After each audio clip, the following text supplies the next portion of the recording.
So imagine you're looking at a beautiful, brand new red Ferrari.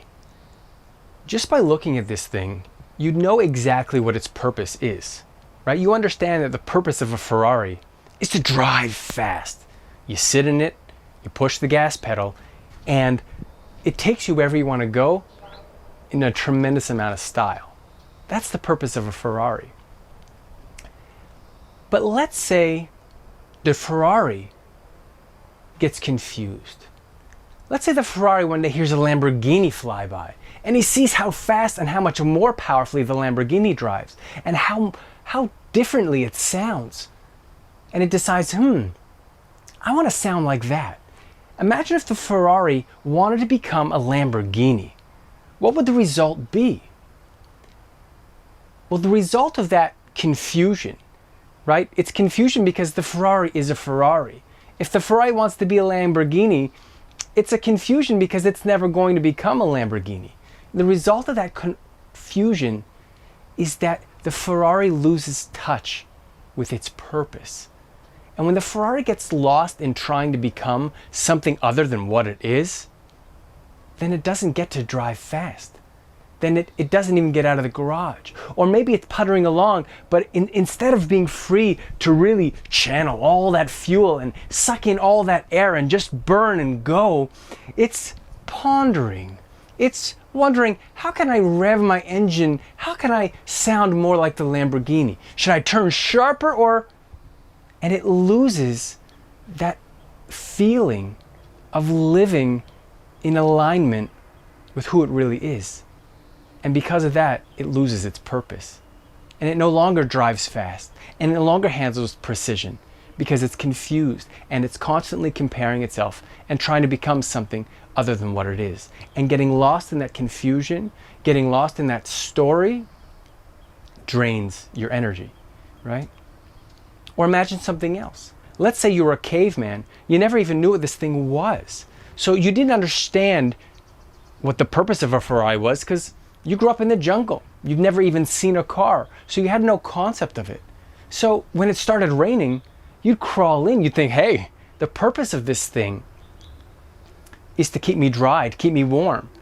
But never having had the manual, you become confused and you're not able to access the true power of what a Ferrari can deliver.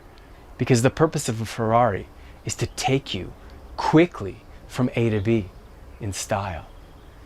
So what if we lost the manual for our mind? What if we became confused on how to use the mind? What would the results be? Well, a lot of people ask me, how do I find my purpose? And the result of using your mind incorrectly is that you lose touch with your purpose. You see, the purpose isn't something you can pursue. Your purpose is the natural expression of who you are. And when you're living in alignment with who you are, your purpose naturally flows from that place. So how did we go wrong? How did we ever lose the manual and learn to use our minds incorrectly? Well, if you think about the heart is a machine, and it was designed to pump, and it pumps blood nonstop, day in, day out, and it's a good thing, because if it didn't, we'd all be dead. Well, the same is true for the mind. The mind's a machine, and it was designed to think. And the way the mind assembles those thoughts is through this thing called story. Story is the way we communicate with the outside world. Story is the lens through which I am able to express myself to you. I create stories. But what if we weren't designed to live inside of that story? What if that voice going on inside of our head is a tool for us to use, to tap into when we need it? But what if we weren't designed to live through that voice in our head all the time? I'll give you an example. The smartphone is an incredible invention. And the purpose of the smartphone is to help us communicate with the outside world. It's amazing. We can send messages, we can get information, we can even take pictures with it. But imagine a person becomes confused. And imagine that they get so enthralled with the power and the experience of using the smartphone that they choose to live their whole lives through the smartphone. And instead of interacting directly with this person, you're forced to speak to him with the smartphone pressed up against his face, right? And he sees the world through the camera lens as he walks around. He sees what it shows him on the screen. And his whole interaction with life now happens through what he sees on the screen. And instead of talking to you, he writes you a text message, right? You would see somebody like that and you would know right away that they were deeply, deeply confused.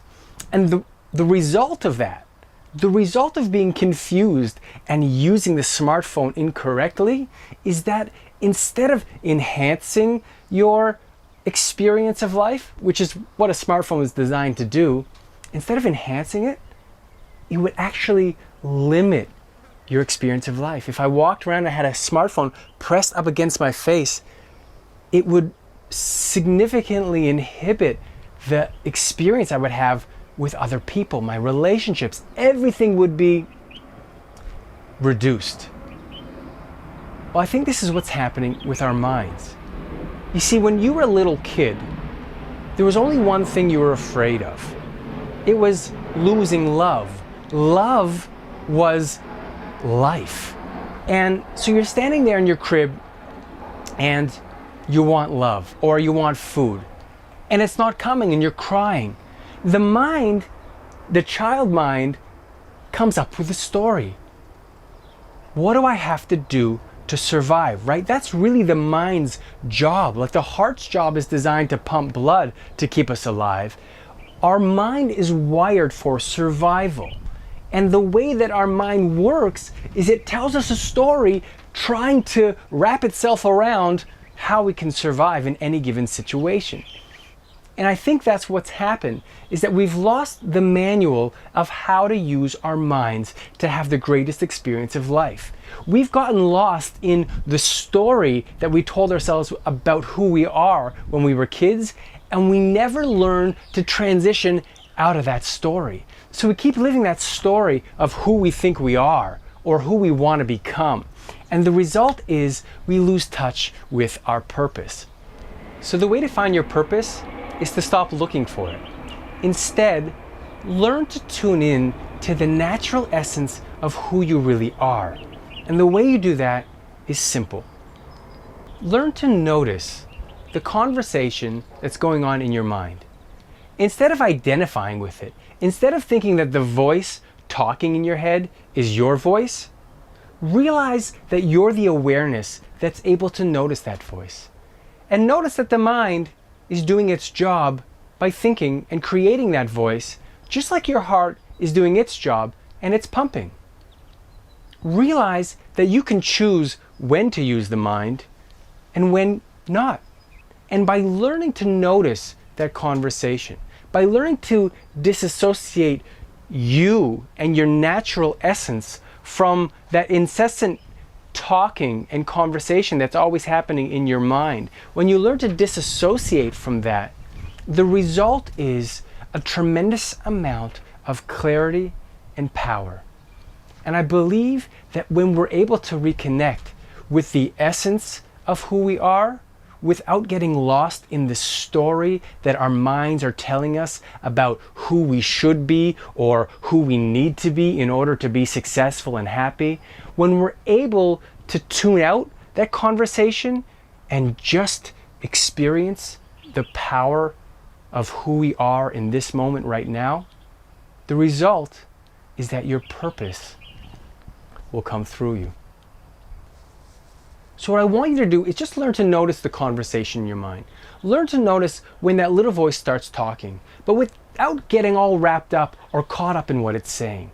Learn to hear it like the observer who's watching something happening down below. And then post a comment down below and let me know how it goes. I'm David Bederman, and I'll see you in the next video.